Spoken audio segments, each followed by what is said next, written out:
Hi all, happy day of New Year's Eve. It's December 31st, about 1:30 p.m. Eastern Time here in New York. And you probably have a good idea what I'm going to discuss. But let me just say, I'm not a big fan of New Year's resolutions. I'm really not. Because it's kind of like this arbitrary day. And I know it's meaningful in the sense that it's a new year, could be a new you, a new plan, a new way of behaving. But, you know, the statistics are really grim for these New Year's resolutions. Over 90% of people that make New Year's resolutions never achieve them. But for the minority of people in which it works having this day that represents something to them, a new year, then for those people, I say great. Whatever gets the ball rolling for you. Just know that you can do this plan anytime, but you need to be ready for it. The reason why so many people fail is because they think something magical is going to happen from December 31st to January 1st. They think overnight, the motivational fairy is going to, sprinkle some motivational fairy dust on them, and magically the next day they're going to be totally gung-ho and motivated to do what they have to do. If you have been really mentally preparing for this day and saying like, yep, this is it, I can't wait, I'm gung-ho, then it may be quite a different story. But if you just said like, yeah, New Year's Day, that's when I'm going to start. It's a new year and it makes sense. Chances are you're not going to succeed, because there's nothing to it other than it being another day and you thinking that this is a day that's going to change your life. You have to prepare mentally. I've heard a lot of people online, fitness professionals, talking about, you have to do something first and then the motivation comes after. And I don't necessarily agree with that. You need some motivation to do the thing in the first place. And then after you do it, that enhances motivation once you see some results. And then when you see more results, it enhances motivation. And then the motivation trajectory just keeps increasing. But a while back in one of my videos, I talked about the stages of change, the stages of changing your behavior. That orange cloud you just saw is my dog, so don't be freaked out. It's not the motivational fairy, I promise. So a lot of them, going back to these stages of change, they basically describe a series of mental shifts that you need to go through to actually make a change. This is Damo. Say hi, Damo. And so one of the first stages is not thinking about change at all. And then the second stage is thinking about it, and then there's mental preparation, and then you take action. So you need to really be mentally prepared before you actually pull the trigger and take action. It's extremely, extremely important to kind of get like psyched up about making these changes, and then doing a plan. And then the plan, of course, is super important, because it's got to be one that is going to be successful and that you can stick with. And each week, let's say, that you're losing weight is going to enhance your motivation. And that really is what sets you up. But you need to get kind of psyched up for this plan. So if you said to yourself a month, 2 months, 3 months ago, New Year's, 2023, that's when I'm going to do it, January 1st. But there hasn't been much thought about it Otherwise, chances are you won't be successful. You need to get mentally prepared. You need to really start looking at the benefits of doing this, believing in them, believing that this is worth it. I talked a while ago about how simple it really is, our decision making process. Once we've already accumulated in our mind the evidence to do something and the evidence not to do something, that process may take some time. But once the evidence is laid out in front of us, for and against, it's very easy. It's, either there's more evidence to do it or there's not. And if you're thinking to yourself, oh, clearly there's more evidence to do it, but you're not doing it, then you have to be real with yourself and say, you know what, I'm denying that there is a lot of evidence not to do it because I'm not doing it. So there must be an accumulation or an abundance of evidence that says it's not worth it. Or maybe not even an abundance. Maybe it's just like a little bit more evidence not to do it. And whatever that is,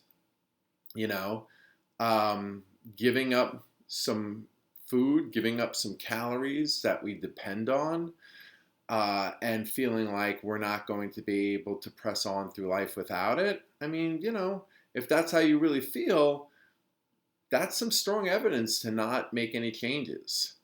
So in order to make that first step, you have to be mentally prepared. And in order to get mentally prepared and really psyched up, you have to make sure that you've developed a case for change, that you've actually concluded that this is the way you need to go. Now, the other thing I want to talk about is keeping expectations realistic. We watch these shows like The Biggest Loser, and people are losing like 5+ pounds of body weight a week, sometimes 7. I think I even recall some losing like 9 pounds in 1 week. First off, these are people that have a lot of weight to lose. So the more weight you have to lose, the more, the more you can expect to lose in any given week compared to somebody that has maybe a moderate amount of weight to lose, like 30 or 40 pounds. But if you have like 200-300 pounds of weight to lose, then sure, it's not unreasonable to expect a 5-pound weight loss for many weeks until it starts slowing down, until you start getting closer and closer to that goal weight. But the other part about that show is that these people have basically taken a break from life. They are not working, they're not raising their kids, they've taken a weight loss vacation. And so this is the only thing they're focusing on, right? They have a nutritionist there that is making them their meals. They have personal trainers there pushing them in every routine. And I'm not saying that they're not busting the hump and really putting in some amazing efforts. They absolutely are. But what I'm saying is it's not realistic. It doesn't replicate real life. For the rest of us who have a family, a job, responsibilities, we can't work out 3 hours a day. And the other thing is that this kind of plan is obviously not sustainable. And so when they go back to their real life, and of course a case could be made for they go back to their real life and now they do a maintenance plan, which is a lot easier to do since they lost all the weight. In theory, what's wrong with that, right? They took some time to bust their hump, lose all the weight, and now they're going to go back to living their lives on a maintenance plan, which is much easier. You don't have to work out 3 hours a day on a maintenance plan. You don't need a nutritionist following you around to maintain your body weight. It's a lot easier once you're just maintaining. However, they're not dealing with their food dependency issues, and they have people that are policing them constantly, right? They have these personal trainers, they have these nutritionists, they have the camera crew, they have their peers who are also doing this. They're being policed. And so that is not helping them for their food issues. And then when they go back to their normal way of living, there's a good chance they're going to gain a lot of the weight back if they're not super focused on working through the psychological issues that really led to them being this overweight in the first place. So what I'm trying to say is be realistic about your weight loss. You've heard me say a lot of times 1 to 2 pounds is good. What I really should say is 1 to 2 pounds a week is really, really good. That's great. That's, 3,500 to 7,000 calories less per week. I mean, that's exceptional, right? But there's absolutely nothing wrong to losing a half a pound a week. If you're losing a half a pound of weight a week, a half a pound of fat a week, and you don't feel any really noticeable changes in your lifestyle.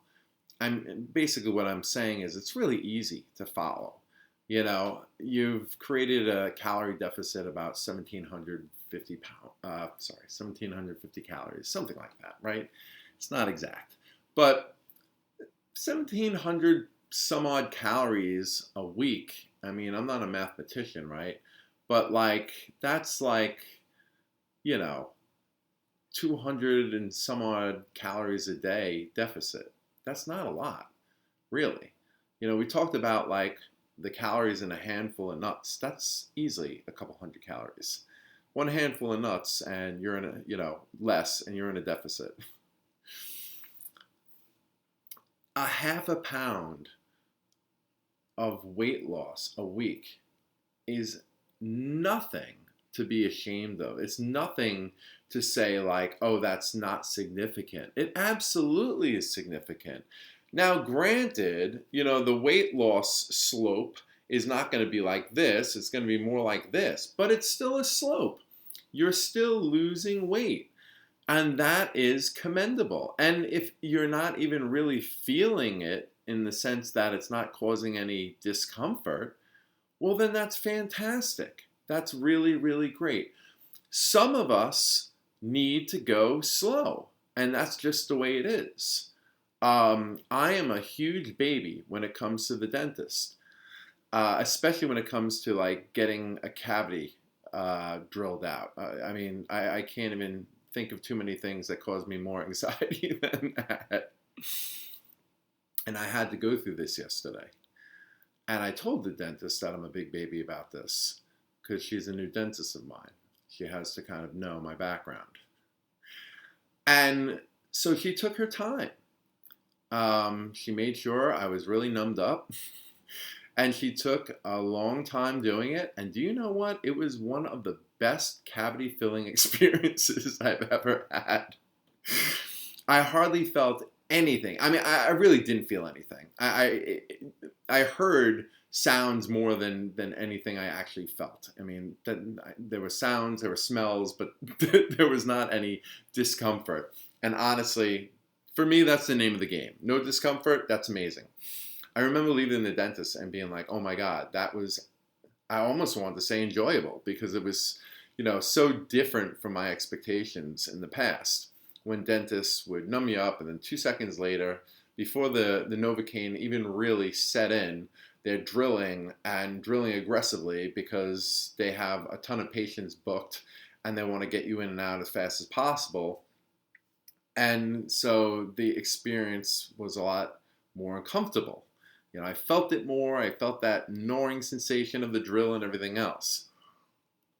Listen, some of us have a lower tolerance for discomfort. It's just how we are. And what I'm trying to say is there's nothing wrong with that. You work with that. And that's why I always say that weight loss is so much about psychology. And it's about who you are as a person and working with that.